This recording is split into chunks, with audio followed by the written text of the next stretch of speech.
Bonjour Clara Chapaz. Bonjour. Merci d'être avec nous ce matin sur France Info. Revenons sur cette affaire qui continue de susciter une vague d'émotions intenses dans tout le pays. La mort en direct du streamer Jean Portmanov, Raphaël Graven, de son vrai nom. Hier, l'autopsie a estimé que son décès n'était pas lié à l'intervention d'un tiers et n'est pas non plus d'origine traumatique. Les jours précédant sa mort, le streamer avait été la victime d'insultes, d'humiliations, de brimades et de coups, ce qui cause aussi une énorme émotion. Dans cette affaire, vous avez dénoncé une horreur absolue, mais l'État a-t-il failli alors qu'il était au courant depuis une enquête de Mediapart au début de l'année? Oui, déjà, je ne parlerai pas d'affaires, je parlerai de drame. On est face à une situation qui, vous l'avez dit, a créé une émotion extrêmement forte dans le pays. Et comme des millions de Français, j'ai ressenti cette même émotion. Je veux dire, la réalité a dépassé la fiction. Il y a quelques années, on avait des séries télé dans lesquelles on voyait, en se disant que c'était une réalité qui n'arriverait jamais, des personnes sur des chaînes en direct comme ça subir ce type d'humiliation. Et on se disait, ce n'est pas possible. Or, c'est ce qui s'est passé ici, sur cette chaîne. Qu'est-ce que l'État a fait? Depuis les premiers signalements de Mediapart le 13 décembre, une enquête a été ouverte 3 jours après, le 16 décembre, qui cherche à mettre la lumière sur ce qui s'est passé, et elle ira au bout, qui cherche à mettre la lumière sur la responsabilité des personnes qui étaient impliquées dans les phénomènes qu'on pouvait voir sur cette chaîne, qui cherche à mettre la lumière aussi sur la responsabilité de la plateforme avec laquelle je suis en lien très étroit. Et pourquoi ça n'a pas été fait plus vite? C'est pourquoi cette chaîne qui mettait en scène, en tout cas c'est ce que disent les personnes mises en cause, des humiliations, n'a pas été coupée? Pourquoi le compte n'a pas été fermé, comme ça peut être le cas sur d'autres plateformes comme TikTok, quand il y a des tendances trop problématiques ou dangereuses? Justement, c'est exactement la difficulté mondiale de la régulation du numérique dans laquelle on est aujourd'hui. Et je pense que c'est important que les Français comprennent bien ce à quoi on est confronté. Mais la question, c'est de savoir, pardonnez-moi, si vous avez pris suffisamment au sérieux cette affaire. C'est ça la question de William ce matin, la question qui se pose. Quand on dit l'État, c'est vous en tant que ministre. Est-ce que vous avez l'impression d'avoir pris cette affaire suffisamment au sérieux dès décembre dernier? J'ai l'impression d'avoir pris cette affaire, comme toutes les affaires de régulation du numérique, très au sérieux. Parce que s'il y a une chose dans laquelle ça me conforte de voir ce qui s'est passé, c'est qu'il y a urgence à ce qu'on sorte de ce Far West numérique. Est-ce que c'est facile? Non. Est-ce que c'est assez rapide? Non. Est-ce que je suis la première frustrée? Mais je vais vous dire, il n'y a pas de bouton rouge. Ce monde-là n'existe pas. La réalité du monde numérique dans lequel on est, c'est qu'on ne peut pas décider, en tant que ministre, en appuyant sur un bouton, de fermer. Ça vous dépasse? Non, ça ne nous dépasse pas. Ça ne nous dépasse pas. Et je pense qu'il faut être aussi très lucide sur là où on en est. On est dans un monde numérique dans lequel, jusqu'à il y a peu de temps, il n'y avait pas de règles.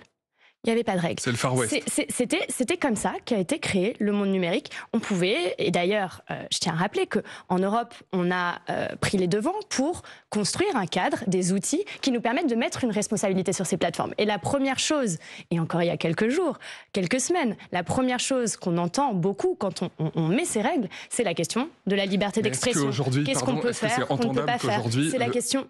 C'est la question de où sont les plateformes. Moi, j'ai échangé avec Kik. On a eu un échange. La plateforme en cause. La plateforme en cause. Un échange extrêmement tendu. Et ça veut dire qu'aujourd'hui, on peut mourir devant des millions de gens en stream, en direct, en live, devant son écran d'ordinateur. Ça nous renvoie à la mort en direct, à la mort devant son écran d'ordinateur. Ça veut dire que le numérique tolère ça aujourd'hui. C'est possible en 2025 dans notre pays. Ce que je veux dire, justement, aux personnes qui nous écoutent, c'est que ces comportements déviants, il n'y a aucune raison que ces comportements déviants, qui dans la vraie vie seraient extrêmement choquants. Je veux dire, dans la vraie vie, il n'y aurait jamais 20 000 personnes qui regardent, 200 000 personnes qui payent 5 € par mois pour s'abonner à ce type de contenu sans que personne ne fasse rien. Ça n'existerait pas. Si là, sur ce plateau, on voyait ce type de choses se passer devant nos yeux, alors nous serions tous extrêmement outrés. Or, le monde dans lequel on est aujourd'hui, c'est qu'il y a ce sentiment que ces comportements déviants, finalement, derrière un écran, sont des comportements acceptables. Mais Clara, ce n'est pas le cas. Je veux juste revenir pour qu'on comprenne bien de quoi on parle. J'ai échangé avec les responsables de la plateforme Kik. On est face à quoi? On est face à des Australiens, donc à l'autre bout du monde, en visio. Ils ont une représentation à Malte, visiblement.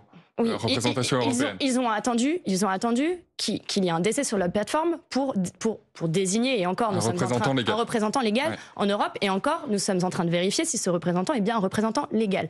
Ils ne l'ont pas fait avant, hein. C'est ça le monde dans lequel on est, et je veux juste être très clair. Donc on est face à des gens, à l'autre bout du monde, en visio, en t-shirt, avachis, qui ne prennent absolument pas la mesure de ce qui est en train de se passer. Vous allez les convoquer à Bercy dans votre ministère ? Qui ne prennent absolument pas la mesure de ce qui est en train de se passer et qui n'ont aucune réponse à mes questions. Et l'État français ne peut rien faire contre des gens avachis en Australie Qui n'ont aucune réponse à mes questions. Et qui... On n'a aucune puissance contre ces gens-là. On ne peut rien faire. Tout de suite, nous donnent des arguments du type, et je crois que vous avez eu un débat tout à l'heure sur votre chaîne, ils étaient consentants. C'était finalement des mises en scène. Maître Philippe-Henri Honegger, l'un des avocats des influenceurs qui étaient aux côtés de Jean Permanoff. Exactement. Et donc, qu'est-ce que je vous dis là-dessus? Moi, ministre du Numérique, je ne suis pas procureur. Ce n'est pas mon rôle de mener au bout cette enquête et de dire si oui ou non, quelles étaient la nature des agissements, quelle était la nature des responsabilités. Justement, Clara Chapaz, je vous propose d'écouter Maître Philippe-Henri Honegger. Justement, vous avez critiqué, parlé de maltraitance. Lui, après les résultats de l'autopsie, dit que vous avez peut-être parlé un peu trop vite. Je vous propose de l'écouter. Qu'elle soit choquée, très bien, mais quand on est un homme ou une femme politique, on respecte la présomption d'innocence. C'est la première chose à faire. Et la deuxième chose, c'est qu'on n'essaie pas d'influencer la justice quand on a une enquête qui est en cours. Elle a été désavouée par l'autopsie. Il suffisait d'attendre 2-3 jours pour savoir ce qui allait être dit. L'enquête va suivre son cours. J'espère que par la suite, les hommes et les femmes politiques, mais aussi les médias, seront un peu plus prudents dans le respect de la présomption d'innocence de celui que je représente. Justement, vous disiez que vous n'étiez pas procureur. L'avocat de Naruto, l'un de ses streamers, lui dit que vous êtes peut-être un peu avancé avec les résultats de cette autopsie. Vous lui répondez quoi? L'avocat, il est dans son rôle. Il est dans son rôle.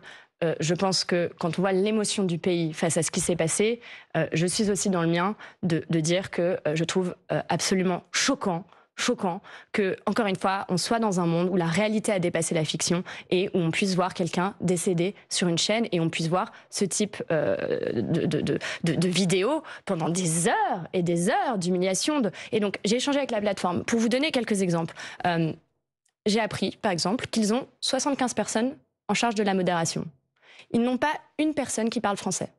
Mais que font ces gens ? Quand je leur ai demandé s'ils ne voyaient pas le problème, ils m'ont dit « Oh, ben, de toute façon, la modération, c'est des vidéos. » Dans les vidéos, aujourd'hui, certaines que j'ai regardées moi-même, on entend parfois des moments où la personne, et encore une fois, ce n'est pas à moi de juger, on entend, c'est factuel, on entend des moments où Raphaël Graven dit qu'il veut que ça s'arrête, qu'il veut qu'on appelle la police. Oui. Et donc, je leur ai demandé si, par exemple, quelqu'un qui comprend le français, ça n'aurait pas pu être utile. On est dans ce type d'échange, dans une plateforme qui a 3 ans, qui visiblement est très déconnectée de ce qui est en train de se passer. Mais encore une fois, si la plateforme ne fait pas le ménage elle-même, pourquoi les autorités françaises, européennes n'ont pas les moyens de le faire aussi d'une certaine manière et d'agir plus vite? Ou l'Arcom, le régulateur du numérique en France. Exactement. Et c'est exactement ce sur quoi on travaille aujourd'hui. Donc il y a une enquête qui est en cours. Plus de moyens, plus de mains, plus d'yeux pour regarder les vidéos. Elle ira au bout. Et il y a aussi, bien sûr, l'Arcom qui est saisie pour faire la lumière sur les responsabilités de la plateforme.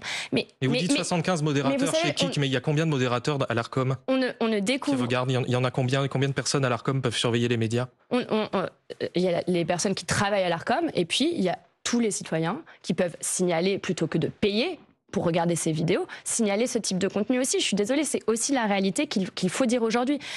Mais ce que je veux vous dire, c'est qu'on ne découvre pas que la régulation du numérique, c'est pas quelque chose de facile. Est-ce que c'est assez rapide? Non. Est-ce que c'est frustrant? Je suis ministre du numérique, bien sûr que c'est frustrant. Mais est-ce qu'on avance? Oui, on avance, on met des règles, on met un cadre et je peux vous garantir que si nous avons les preuves que la plateforme a été défaillante, nous irons au bout, il y aura des sanctions. Mais comme dans toute décision, il faut d'abord qu'il y ait une enquête. Il n'y a pas de bouton rouge. Il n'y a pas de bouton rouge aujourd'hui et c'est une bonne chose. Nous sommes dans un état de droit. On ne peut pas décider de fermer un site comme ça. Donc l'enquête ira au bout, il le faut. Mais c'est comme ça avec le numérique, je veux dire, de façon générale. Je me suis attaquée aux sites pornographiques. On m'avait dit... Madame la ministre, n'y allez pas, c'est une industrie extrêmement juteuse, de toute façon, on ne peut rien faire. En France, on a pris les devants et on a dit quelque chose de très simple. On a dit il faut que les personnes qui ont moins de 18 ans ne puissent plus accéder, juste en cliquant sur un bouton « j'ai plus de 18 ans », aux sites pornographiques. Quand on a fait passer cette loi, et encore il y a quelques semaines, j'ai entendu tous les opposants nous dire c'est de la privation de liberté d'expression. Le site lui-même a mis sur sa page la peinture, la liberté d'expression et a préféré quitter la France plutôt que de vérifier l'âge de nos enfants. Et donc tout le monde prend un VPN et peut regarder des sites pornographiques en détournant le blocage français. Non mais on peut regarder tous les différents obstacles où on peut se dire qu'on avance dans la régulation. Moi, ce qui m'intéresse, c'est d'avancer et d'être dans l'action. On m'avait dit, on ne peut rien faire sur, par exemple, une tendance que j'ai vue sur TikTok qui promouvait des vidéos qui demandaient aux jeunes filles de s'affamer. Skinny talk, parce qu'il faut mieux être vide que vilaine. Ça, c'est ce que vous avez, excusez-moi, mais ça, c'est ce que vous avez réussi à faire. Aujourd'hui, il y a une impuissance vis-à-vis de cette plateforme qui n'a manifestement pas empêché la mort de ce streamer. Vous en voulez à qui? Et selon vous, qu'est-ce que ça dit de l'état de la société aujourd'hui? De ces gens qui ont été regarder ces vidéos sans rien dire, qui sont restés impuissants. Qu'est-ce que ça dit de l'état de la société? Est-ce que vous en voulez à quelqu'un? Je vous laisserai pas dire qu'on est impuissant. J'entends que c'est difficile, j'entends que ça va pas assez vite. Je suis la première frustrée du fait qu'on ne puisse pas aller plus vite que ça. Je suis la première frustrée. Et je comprends toute l'émotion que suscite ceci, mais vous comprendrez que ce n'est pas facile, ça prend du temps, mais que je suis déterminée. Moi, je n'en veux à personne, je suis déterminée à être dans l'action et à faire en sorte que les enquêtes aillent au bout, que l'Arcom fasse son travail, le fasse vite, le fasse bien, et que si nous n'avons pas tous les outils, mais comme je vous l'ai expliqué, ces outils sont des outils nouveaux qu'il nous faut déjà appliquer avec fermeté. Si nous n'avons pas tous les outils, nous aurons aucun problème à créer d'autres régulations. Est-ce qu'il faut interdire les réseaux sociaux aux mineurs de moins de 15 ans et plus vite? Quand est-ce que vous avez un calendrier à nous donner? J'ai d'ailleurs missionné juste sur cette question des plateformes de créateurs de contenu en direct. Deux députés, Stéphane Vogetta et Arthur Delaporte, qui avaient déjà travaillé sur l'influence sur les réseaux sociaux. Je les ai missionnés pour qu'ils puissent nous faire des propositions sur ce type de contenu il y a quelques mois. Leur lettre de mission a été signée au début de l'été. Parce qu'on voit bien que peut-être dans ce type de plateforme, il y a des choses supplémentaires qu'on peut faire. Donc nous irons au bout pour trouver des réponses systémiques. C'est ça ce qui m'intéresse en tant que ministre du numérique. Et je ne faiblirai pas face à la moindre difficulté. Il faut qu'on puisse avancer. Ce Far West numérique doit cesser. Et justement, sur votre question, sur les réseaux sociaux aux moins de 15 ans. C'est une promesse d'Emmanuel Macron. C'est une volonté du président de la République. Et c'est exactement, je crois, ce qui doit nous intéresser aujourd'hui, parce que c'est une réponse systémique. Et parce que je sais très bien, ça aurait empêché cette affaire ou pas? Pour l'avoir vécu dans les derniers mois, que ça peut sembler une mesure très ferme. Et j'ai entendu des oppositions me parler de privation de liberté. Mais j'aimerais qu'on se rappelle, parce qu'on aura ces débats. On aura ces débats sur les réseaux sociaux aux moins de 15 ans. On les a déjà. J'aimerais qu'on se rappelle de l'émotion et de la condamnation qu'on a pu avoir face au décès dramatique de Jean Pormanov, Raphaël Graven, sur cette chaîne Kik cette semaine, quand nous aurons ces débats. Parce qu'il faudra qu'on avance unis. Parce que la régulation du numérique, si chacun tire de son côté, je peux vous garantir qu'on ne va pas avancer. Et moi, je suis déterminée à ce qu'on avance sur les réseaux sociaux. Avec le président de la République, nous avons obtenu de l'Europe une voie de passage, alors qu'on nous disait que c'était impossible. Je m'étais donné 3 mois. Nous avons obtenu cette voie de passage le 14 juillet. Et je peux vous dire que je travaille chaque jour qui passe pour rendre cette interdiction possible dans le droit national, et j'irai au bout, je ne lâcherai rien sur ce combat, parce que on peut rester dans l'émotion, on peut être outré, mais on peut aussi se dire qu'il faut qu'on aille plus loin, et je n'ai pas peur de vouloir le faire, bien au contraire. Clara Chapaz, ministre déléguée chargée de l'intelligence artificielle et du numérique, vous restez avec nous dans un instant. Nous allons revenir évoquer les droits de douane qui s'appliquent désormais, les droits de douane américains qui s'appliquent désormais à l'Europe. On parlera également de la rentrée politique et sociale qui s'annonce chargée, juste après le fil info à 8h46. Julien Raymond. Volodymyr Zelensky accuse Vladimir Poutine de ne pas vouloir participer à une potentielle rencontre pour trouver un accord de cessez-le-feu en Ukraine. Donald Trump, lui, estime, je cite, que l'on en saura plus dans les 2 prochaines semaines avant de devoir peut-être adopter une approche différente avec les Russes. Un enfant est mort hier dans l'incendie d'une maison à Villeneuve-la-Garenne dans les Hauts-de-Seine. La mère de l'enfant et son frère jumeau sont gravement blessés. 70 pompiers et une vingtaine d'engins ont été mobilisés sur cette intervention. Le carnaval de Granville dans la Manche annule son partenariat avec le label Les Plus Belles Fêtes de France. Ce label est en partie financé par Pierre-Édouard Stérin, un milliardaire proche de l'extrême droite. Le président du comité d'organisation veut éviter les polémiques. Une trahison de la part des dirigeants de l'Olympique de Marseille. Les mots de Véronique Rabiot, la mère du footballeur Adrien Rabiot, placée sur la liste des transferts par l'OM suite à une altercation avec son coéquipier Jonathan Rowe. Véronique Rabiot Rabiot parle d'une sanction disproportionnée et affirme que la priorité désormais est de trouver un nouveau club pour son fils. France Info. Le 8-30 France Info, Paul Barcelone, William Guécosta. Toujours avec Clara Chapaz, ministre déléguée chargée de l'intelligence artificielle et du numérique. Clara Chapaz, l'une des grandes actualités de ces dernières heures, ce sont aussi ces droits de douane. Les secteurs des vins et spiritueux seront taxés à 15% par les États-Unis. L'Union européenne a échoué à exempter ce secteur et à trouver un accord. Est-ce qu'elle est trop faible, l'Europe, dans ses négociations avec les États-Unis? Quel levier actionner? Est-ce qu'il faut, par exemple, puisque c'est votre secteur, taper plus fort encore sur les géants du numérique? Oui, en guise de représailles. Déjà, avant tout, rappeler, comme l'a dit le ministre Laurent Saint-Martin, que ce n'est pas la fin de l'histoire, ce n'est pas la fin du match. On est dans une négociation commerciale qui va durer. Et donc, comme il y a quelques semaines, quand les 15% ont été décidés par les États-Unis, nous continuerons à nous battre pour obtenir des exemptions, pour rééquilibrer cet accord, parce que, je veux dire, avant toute chose, c'est une nouvelle situation commerciale internationale qui va peser sur la hausse des prix, déjà avant tout aux États-Unis, et en effet sur nos filières commerciales. Dès le début de ces négociations commerciales, autour du ministre Lombard, nous avons rassemblé toutes les filières et j'ai entendu, comme mes collègues, les difficultés que pouvait avoir notamment la filière des vins et des spiritueux, et nous sommes déterminés à pouvoir continuer à avancer et continuer de négocier. Ça, c'est la première chose. La deuxième chose, c'est la question de l'Europe. On a fait le choix, comme pour la régulation du numérique, de se dire qu'à 450 millions de personnes, on est plus fort que quand on va tout seul dans son coin. C'est plus difficile de se mettre d'accord. Je pense que chacun, dans son quotidien, sait que quand on met plein de personnes autour de la table, c'est plus lent que quand on va tout seul dans son coin, mais c'est aussi beaucoup plus fort et on va beaucoup plus loin. Et ça, j'en suis convaincue.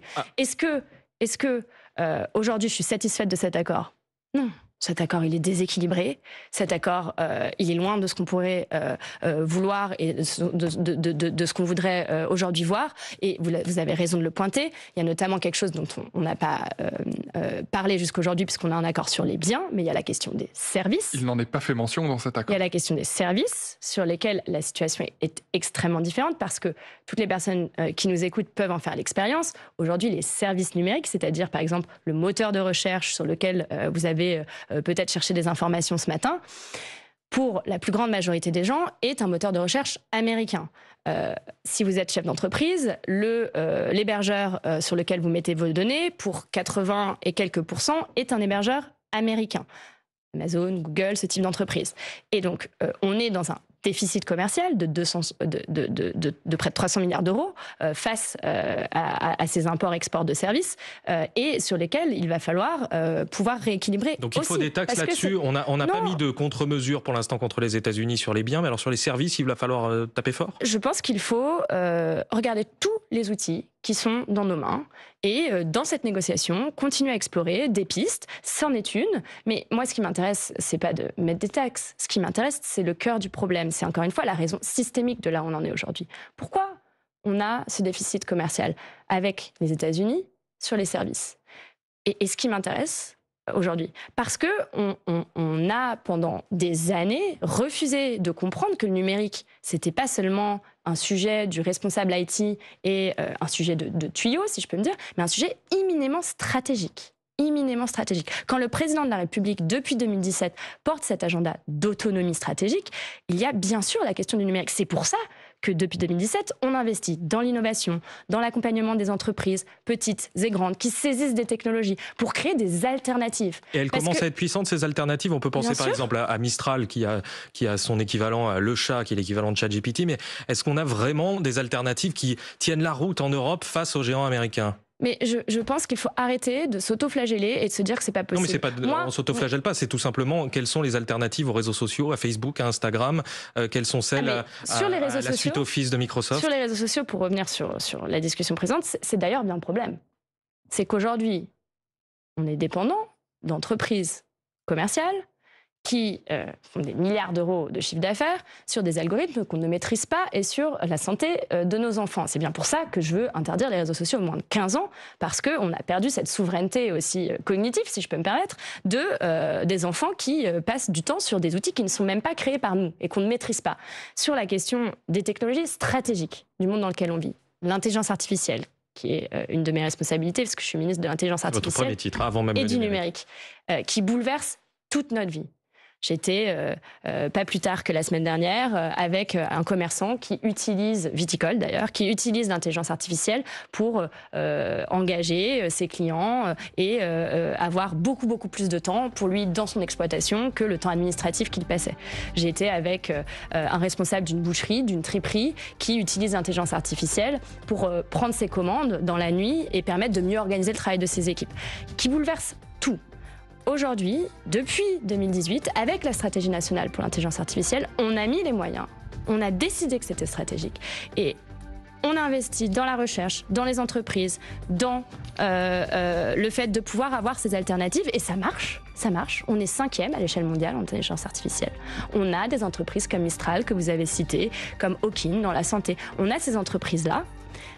Mais il reste un verrou sur lequel nous pouvons tous collectivement agir, c'est celui de se dire qu'il va falloir y aller, et il va falloir y aller aussi en soutenant nos entreprises françaises. Merci Clara Chapas d'avoir été l'invitée du 8h30 France Info, ministre délégué chargé de l'intelligence artificielle et du numérique. Merci Paul Barcelone d'avoir été à mes côtés. L'info continue sur France Info. Merci.